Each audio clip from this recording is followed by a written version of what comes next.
I'm going to attempt to turn Carson Wentz into a franchise quarterback once again, but this time obviously he is on the Washington Commanders. I'm not sure how long I will actually have to do this with Carson Wentz. I'm thinking about 3 seasons. He is on a 1-year contract though, so we will have to try to get him back after this season, but at most I will go 5 years, which is my standard rebuild length.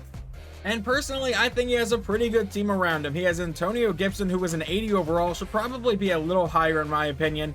But then he has a 93 overall X-Factor Terry McLaurin, an 80 overall Curtis Samuel, and a 77 overall Jahan Dotson, who is a rookie this year with a hidden depth trait.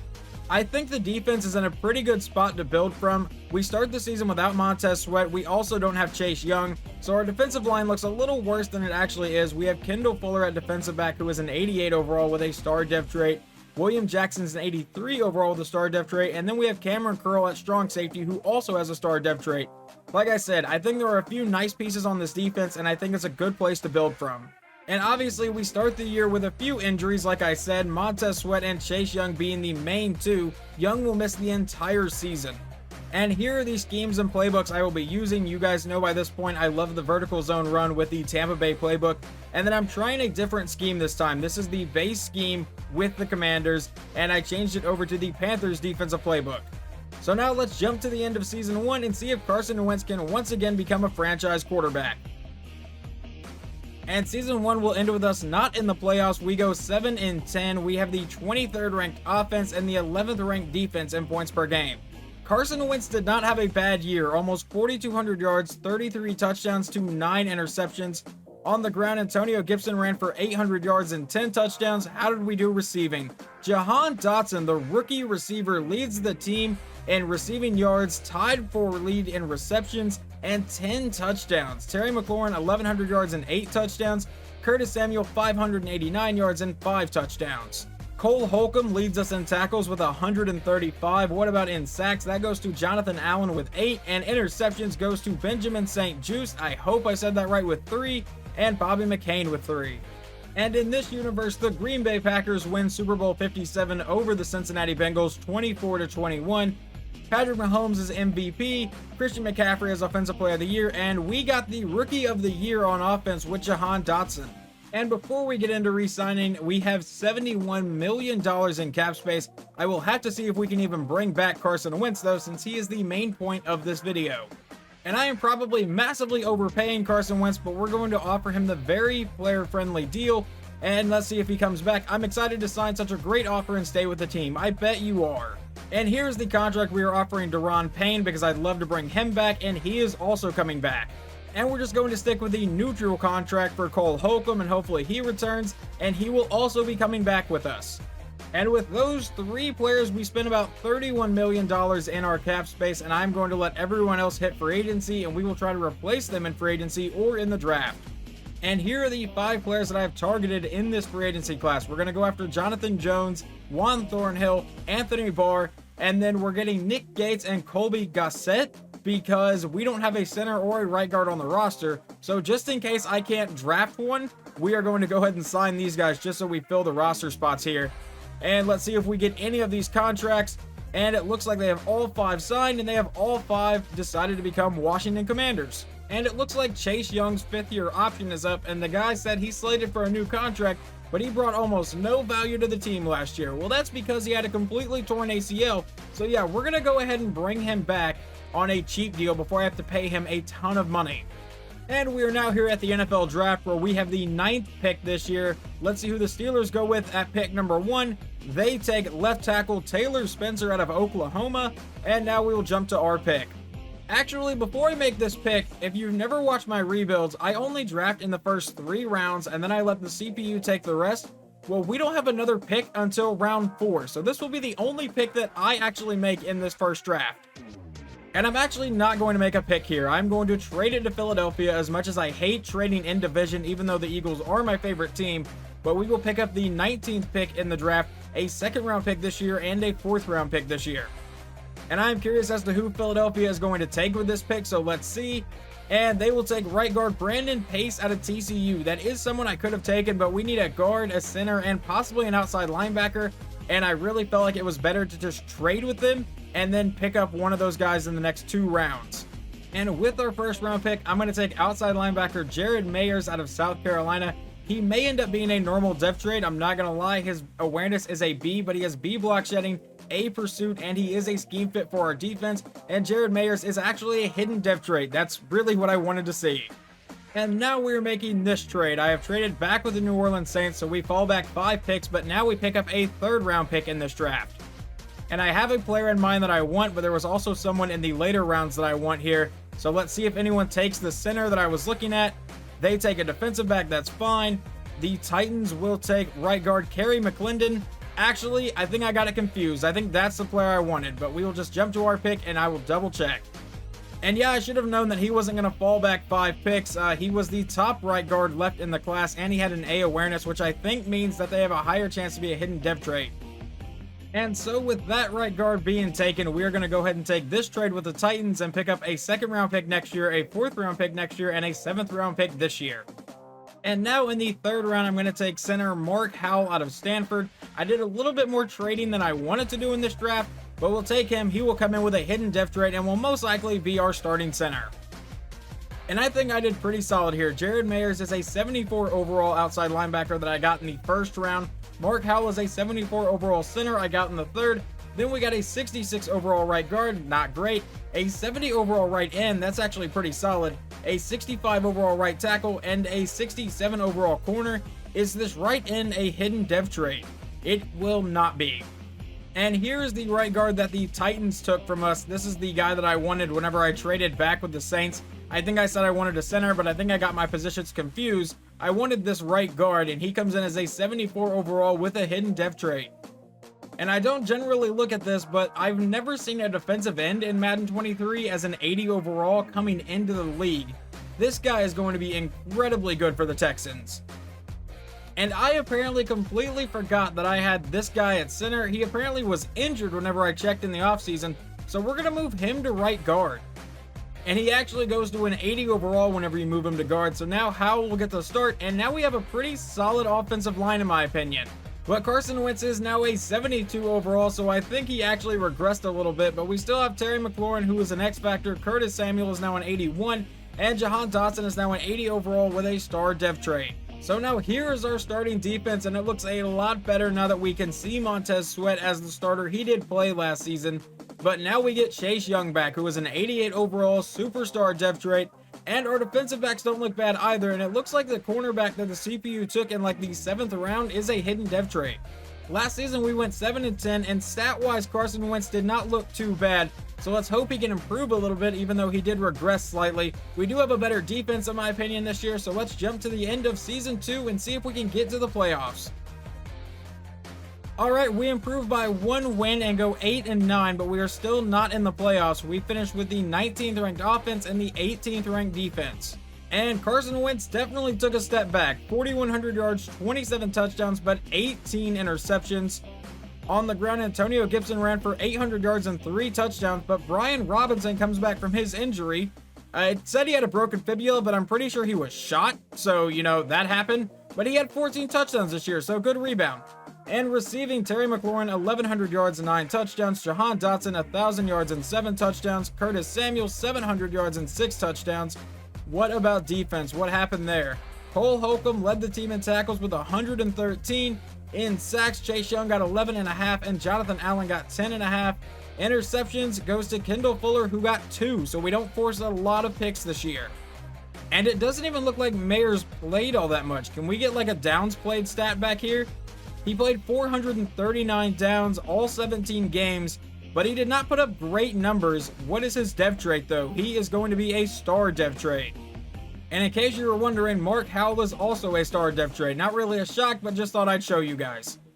And after going to 3 straight Super Bowls in this universe, the Bengals win over the Cowboys 38-28. Obviously, in real life they lost to the Rams, then they lost to the Packers, and now they beat the Cowboys to get their franchise's first Super Bowl win, and Josh Allen is league MVP. And this time we have $95.9 million in cap space, 16 players ready to negotiate. Why do I feel like someone here is due for a big contract? The first guy we're going to try to bring back is Kendall Fuller. I am offering him a 2-year contract, and he will test free agency. The next contract I'm offering is to bring back Montez Sweat. I'm offering him the player-friendly deal, and he is also going to test free agency. Alright, we have had horrible luck so far, so will Cameron Curl take this deal to come back for 4 seasons? Yes, he will, so we at least land one person. Alright, we will be completely rebuilding the entire corner position on our team because Kendall Fuller didn't want to sign, William Jackson is now 31, and Jonathan Jones is now 30. We may bring one of these guys back if we can, but as of right now, they are going to hit free agency. Antonio Gibson, I'm going to let test free agency. He doesn't really have much of an interest in coming back anyway, so we're going to see if we can get another running back. Curtis Samuel, 81 overall, 28 years old. He's still solid, but he almost has no interest, so we're going to see what else we can get. Montez Sweat, you saw, didn't want to sign our contract. Andrew Norrell is 32. We may try to bring him back, though. Joey Sly didn't want to come back. I didn't show that one. Anthony Barr is now 32 and has regressed a few points, so he will be testing for agency, letting Nick Gates and everyone else here walk. And here are the 5 contracts that I am offering. And as you can tell, I burned through most of our cap doing this. We're trying to bring in Nick Bosa, Justin Jefferson, TJ Hawkinson, Kendall Fuller, and DeAndre Swift. Obviously, some of these guys don't have high interest, but a couple of them, like Justin Jefferson and DeAndre Swift, were the only ones offering them contracts. So let's see if they take this. We'll advance to the next stage, and does anyone sign? They all sign, and we land Jefferson, Hawkinson, Fuller, and DeAndre Swift. But we don't get Nick Bosa, which is weird considering we had the most money offered to him, and he had pretty high interest. And Bosa has decided to sign with Chicago. I think that's about the offer we gave him, so now we need to find another right end. And the next 3 contracts I'm offering is William Jackson and Jonathan Jones, so we're trying to bring back our entire cornerback room that left.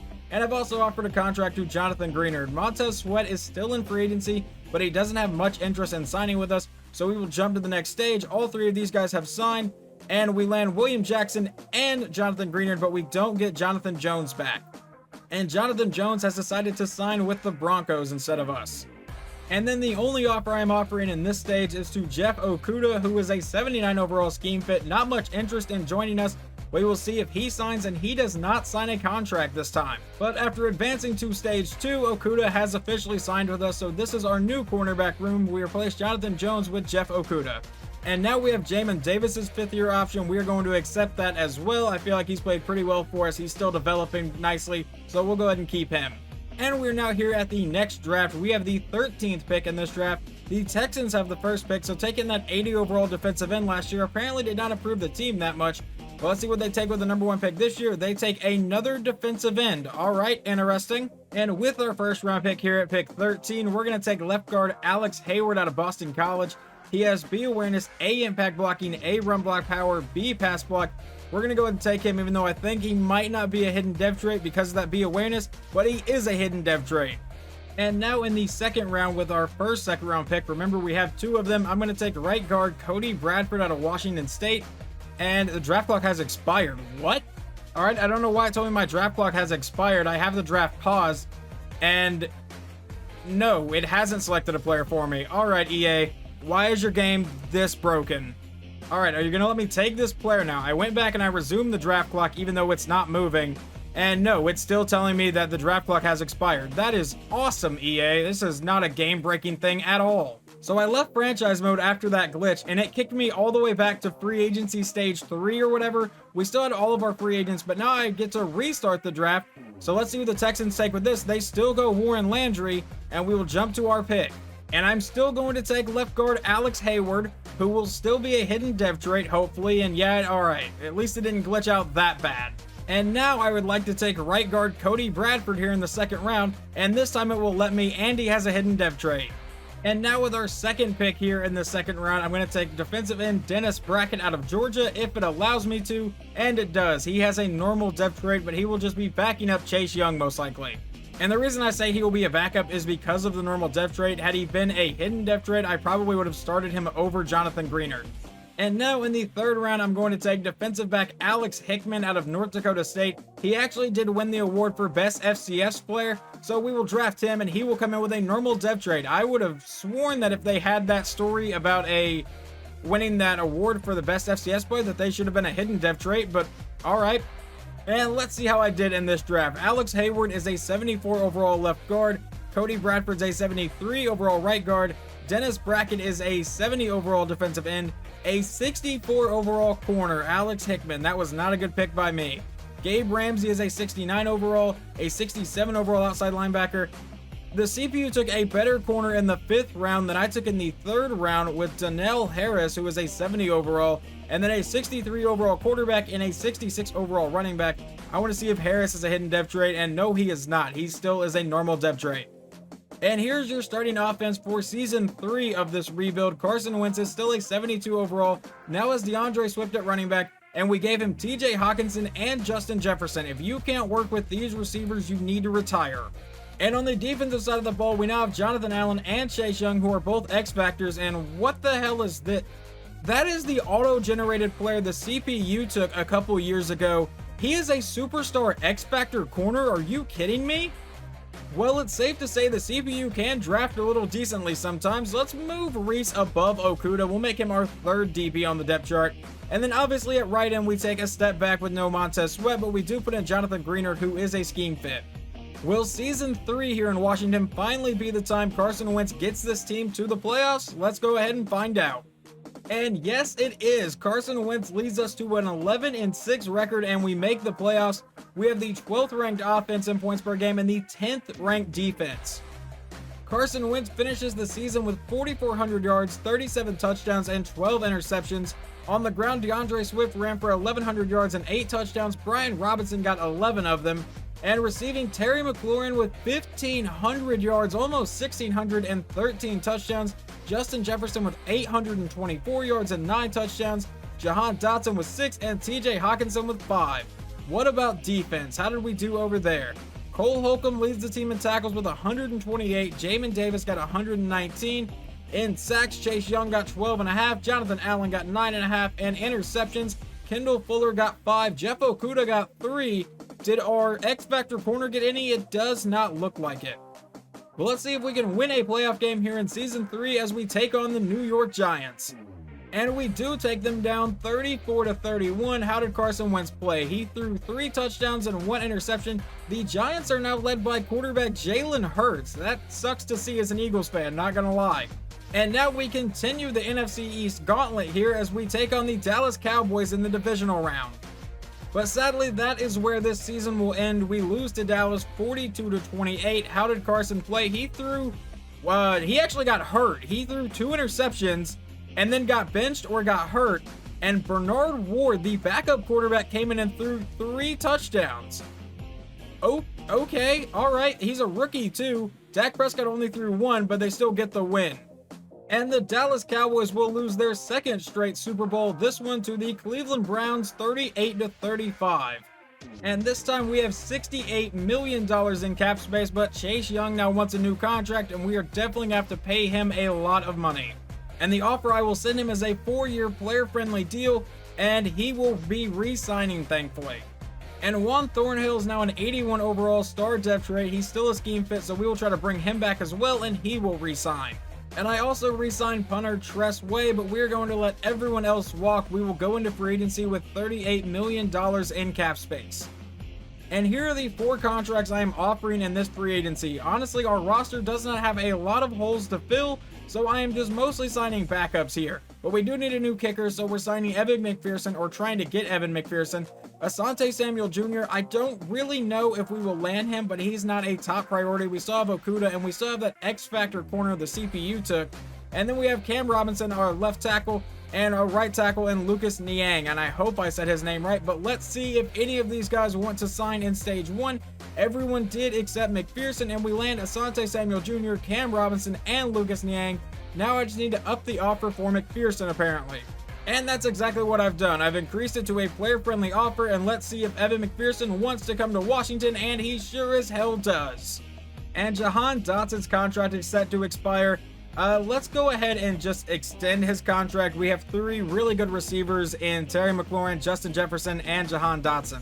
And we're back at the draft. This time we have pick 26, and the Texans yet again have the number 1 overall pick, and they will take a left tackle out of Oklahoma, Stephen Morgan. And I think every year I may have taken a tackle in the first few rounds, but we're going to do it again. We're going to take right tackle Alani Parks out of Georgia here, and he will come in with a hidden depth trait. And now in the second round, I'm going to take left tackle Paul Beckwith out of Texas A&M, and he will also come in with a hidden depth trade. And there was really no one else here in the draft that I want in the third round, so I'm going to take quarterback Larry Colbert out of Eastern Washington. The reason I'm doing this is because I feel like it would be realistic at this point for the Commanders to take a backup quarterback. So we're going to take Larry Colbert. He will have a normal depth rate. He was projected to go on day 3, but had a round talent grade of like 3 to 4. And here is how our draft went. Alani Parks is a 72 overall right tackle. Paul Beckwith is a 71 overall left tackle. Larry Colbert is a 68 overall quarterback. I feel like that's solid for a backup, especially when your starter is only like a 71 or a 72 overall. Callum Teal, a 66 overall tight end in the 4th, a 75 overall running back in the 5th round in Quentin Barker. And then in the 6th round, they took a 69 overall safety. And then in the 7th round, a 69 overall wide receiver. Let's see if this guy is a hidden depth rate, and Quentin Parker is not. And here is the starting offense for season 4 of this rebuild. This may be the last year. I'm not 100% sure yet. Carson Wentz still a 72 overall normal depth rate. He still has DeAndre Swift now at running back. Terry McLaurin's a 98 overall. Justin Jefferson is now a 99 overall. And Jahan Dotson is an 86 overall. Still has TJ Hawkinson as well, who is a 92. Carson has the weapons here, but can he get it done? And the defense did not change much over the offseason. Pretty much the only thing that happened is we added Asante Samuel Jr. to our defensive back room, and that is about it. We still have 2 X Factors, well 3 X Factors if you count this corner that's pretty much a backup, still a 73 overall. But let's see how good we are in season 4.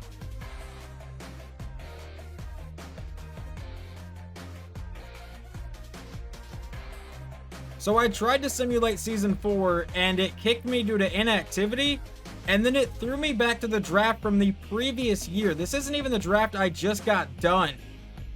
We have 2 second round picks here, so this is the draft from a couple years ago. So I'm ending this rebuild at 3 seasons. I can't believe this glitch is really in the game. I've heard about it, but I have yet to encounter it. That is absolutely game breaking and complete bullshit from EA.